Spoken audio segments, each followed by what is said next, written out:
I dag, der skal jeg simpelthen give min morfar en ny computer her. En ny computer. Eller en skærm. Jeg smadrede jo hans gamle. Så. Og min skærm. Til 8.000. Jeg håber, han bliver glad. Lad os komme derover. Hej.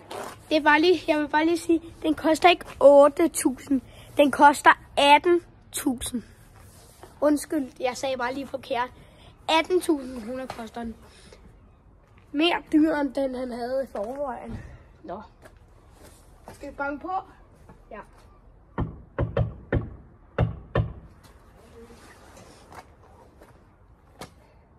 Kom. Åbn døren. Jeg gjorde sådan her med ham på grund af, så han kan komme. Hej. Ja, du må ikke smadre min computer. Altså, jeg har ikke nogen computer eller noget. Så kan jeg jo ikke gøre det.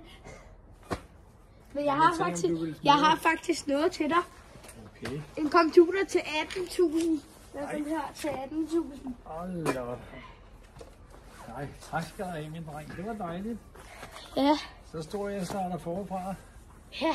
Men jeg tror ikke, jeg vil bruge den så meget til Facebook. Men jeg tror kun, jeg vil bruge den til nogle kontorarbejde. Ja. Tak. Hej. Hej.